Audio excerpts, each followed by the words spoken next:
요즘 탈북자 임지현 씨의 재입국을 두고 이 납북이냐 아니면 자진 입국이냐 다양한 추측들이 난무하고 있습니다.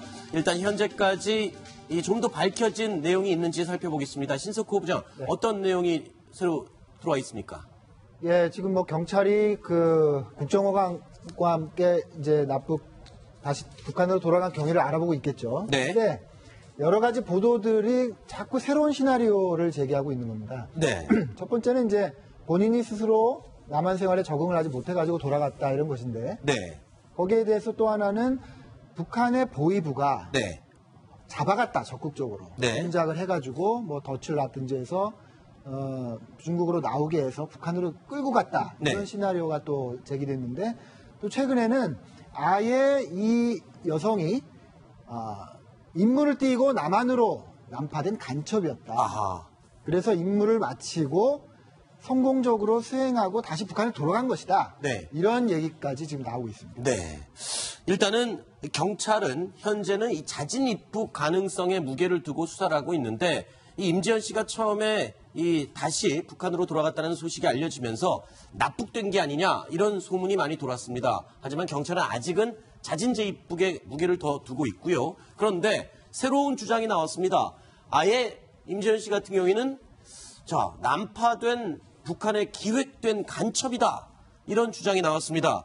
이런 주장을 제기한 사람이 누구냐면요.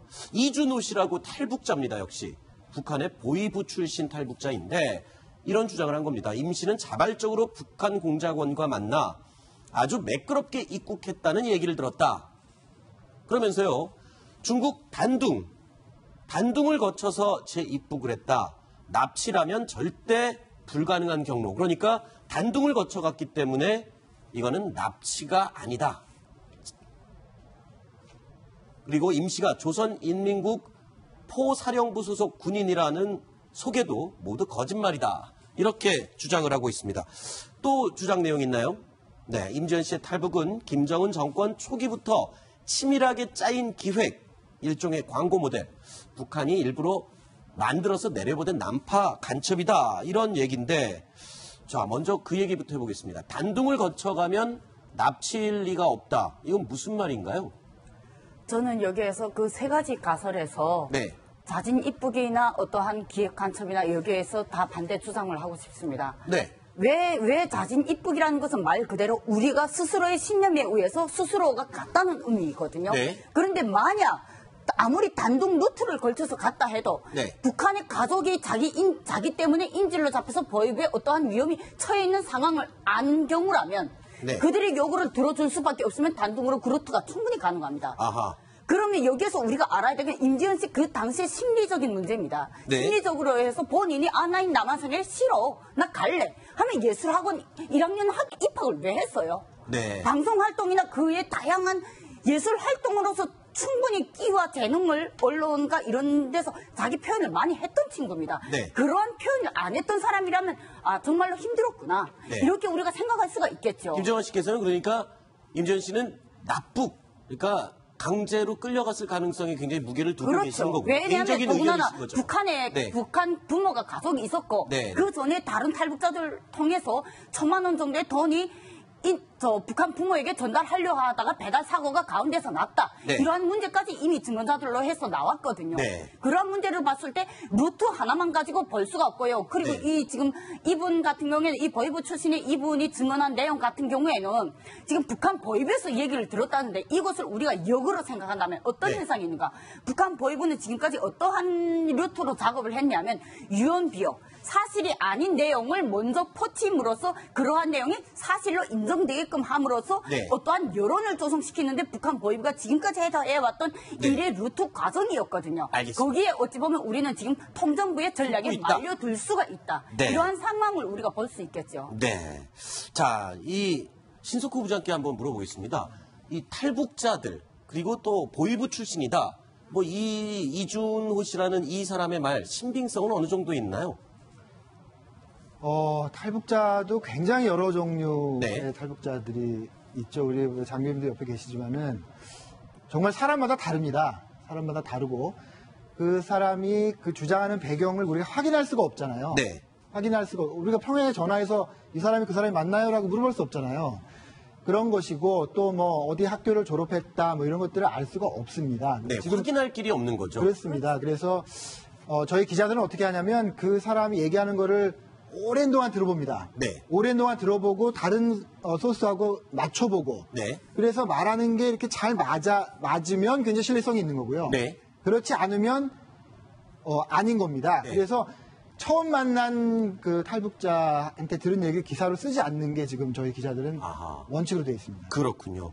저는 자, 여기에서 한 가지만 예. 더 말씀드린다면 지금 이 문제를 가지고 설이 너무 많이 나오잖아요. 그렇죠. 차라리 이럴 바치고는 그 어떠한 설을 먼저 가장하지 마시고 네. 지금 현재 한국에 입국했다가 북한에 재입국했다가 또 다시 탈북해서 한국에 와서 국가보안법으로 형을 살고 있는 이전에 재입국 사례의 탈북자들이 있습니다. 네. 차라리 그 사람들이 진짜 증언이 오히려 더 실효성이 더 높지 않는가. 우리가 신뢰성이 더 높지 않는가. 저는 그렇게 보였습니다. 네. 그들이 재입국 당했을 때 알겠습니다. 당신 어떤 루트로 재입국 당했으며 그때 기자회견 했을 때 당신의 심리가 과연 어땠으며 이러한 구체적인 내용이 오히려 더 신뢰성이 있지 않은가. 저는 알겠습니다. 그렇게 보였습니다. 자, 최근 북한 선전 매체에 등장했던 임지연 씨의 모습 그리고 목소리 다시 한번 들어보겠습니다. 과연 자진 입국했던 사람일지 아니면 강제로 납북된 사람일지 한번 그런 생각을 하면서 화면을 한번 더 보겠습니다.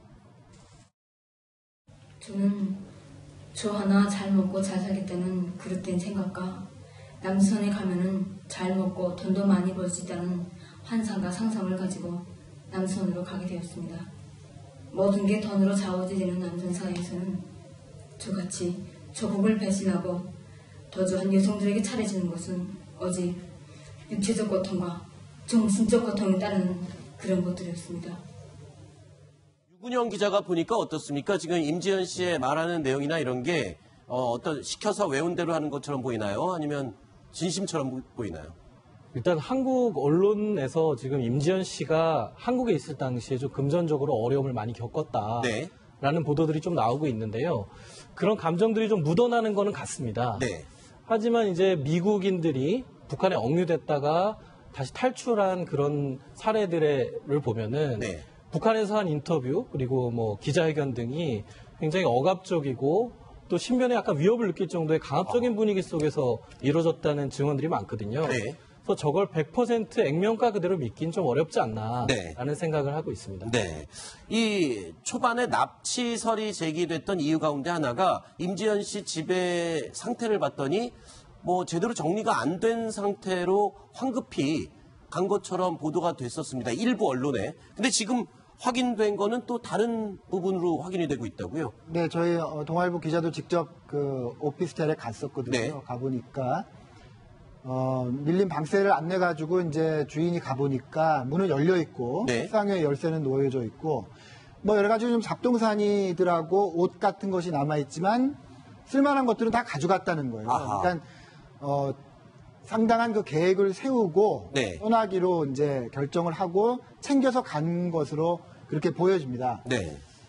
그래서 저는 어쨌든 짐을 싸서 중국으로 가서 어쨌든 넘어간 거는 맞잖아요. 그렇죠. 그거는 저희가 객관적인 사실이라고 볼 수 있지 않습니까? 네. 거기에서 뭐 두 가지 정도를 새로운 가능성으로 생각을 해볼 수 있을 것 같아요. 그러니까 보위부가 강압적으로 잡아갔다 뭐 이렇다는 주장이 있잖아요. 근데 네. 그 이면에 가족들이 지금 위험하다라고 협박을 했을 수가 있겠죠. 그렇죠. 그래서 자연적으로 오게 했을 수가. 그러니까 형식은 자발적으로 간 건데 그 내면에는 협박을 강압이죠. 당하면서 갈 수밖에 없는. 네. 예, 그런 것이고 지금 보위부 요원을 만나서 단둥을 넘어갔다고 하는데 그래서 간첩이다라고 하는데 그게 이런 가능성은 있을 수 있을 것 같습니다. 저희가 북에서 넘어오실 때 그 브로커가 있잖아요. 네. 중국 내 브로커를 통해서 남한으로 옵니다. 네. 근데 들어갈 때는 어떻게 갈까? 들어갈 때도 뭔가 가이드 같은 게 있을 것 같아요. 그러니까 본인이 마음을 먹고 내가 북으로 다시 가야겠다라고 했을 때 네. 뭔가 누구한테 이렇게 알아보고 접촉하고 해서 누군가랑 같이 갔을 거는 같아요. 그렇죠? 네. 만약에 최종적으로는 아마 그게 북한의 보위부요원이나 군인일 가능성이 있는 거죠. 그러니까 그런저런 여러 가지 가능성이 있기 때문에 그런 모든 가능성에 대해서 우리 당국이 조사를 해야 되겠죠. 그래서 실체적 진실을 밝혀야 됩니다. 도대체. 네. 여기서 두 가지 문제가 있습니다. 첫째로 국경경비대 안에서 아무런 예고 없이 누군가가 넘어오게 되면 섰 세 번 만에 쏘게 생겼습니다. 그렇겠죠. 북한은 국경에서는. 무조건 사살입니다. 네. 경고도 없어요. 사살이에요. 바로. 네. 특히 국경경비대는 공탄이 없이 실탄으로 잠복되는 네네. 겁니다. 그런데 지금 임지은 씨 같은 경우에는 들어갈 때 본인이 그걸 뻔히 알면서 무조건 자기 혼자서 도망가기 넘지는 않았을 거란 그렇겠죠. 말이죠. 조력자가 그리고 이제 있었겠죠. 동아일보 취재에 보다시피 밀림 방세라든가 열세 네. 이러한 다양한 부분으로 봤을 때 본인이 가기 전에 짐을 싸갖고 간 것이 만약 맞다면 네. 북한의 가족이 위협을 받았으면 좋다 그럼 당신들 의견대로 따라가겠다 하면 네. 누군가가 안내자가 북한 보위부나 누군가가 안내자가 중국 현지에 있어서 그들 따라서 이렇게 안정적으로 네. 넘어갔을 가능성은 있다는 거죠. 알겠습니다. 자, 임지연 씨의 재입국을 둘러싼 미스테리 과연 어디까지 밝혀질지 궁금합니다. 하지만 우리 이 경찰 그리고 관계 당국도 너무 허술하고 너무 사실관계에 대해서 파악을 못하고 있는 건 아닌가 그런 부분들도 좀 안타까움이 일고 있습니다.